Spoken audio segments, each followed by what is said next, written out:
ഒരിക്കലും നടക്കാൻ പാടില്ലാത്തതാ നടന്നത് എന്ന് കരുതി വീട്ടിൽ തന്നെ അടച്ചിരിക്കാൻ പറ്റുമോ അശോക? ഇടക്കൊന്ന് പാർട്ടി ഓഫീസിലോട്ടൊക്കെ വാ. അശോകാട്ടൻ മാധ്യമങ്ങൾ പറയുന്നൊന്നും വിശ്വസിക്കരുത്. നമ്മുടെ പാർട്ടിക്ക് ഇതിലൊരു പങ്കുമില്ല. നിജിലിന് വേണ്ടി പാർട്ടി കുറച്ച് ഫണ്ട് സ്വരൂപിച്ചിട്ടുണ്ട്. 25 ലക്ഷം. അശോകൻ ഇത് വാങ്ങണം. വേണ്ട, എന്റെ മോനെ കൊന്നതിനുള്ള നഷ്ടപരിഹാരമായിരിക്കും അല്ലേ? ഇതിന്റെ പേരും പറഞ്ഞ് നിങ്ങൾ എത്ര പിരിച്ചു? അതിൽ നിന്ന് എത്ര മുക്കി നിങ്ങള്?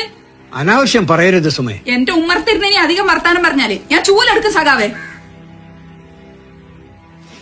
ഞങ്ങക്ക് എന്തിനീ പൈസ? എന്റെ മൂത്ത മോൻ എന്റെ വീട്ടിന്റെ മുറ്റത്തുനിന്ന് നിങ്ങളല്ലേ സഖാവെ കൂട്ടിട്ട് പോയിനി.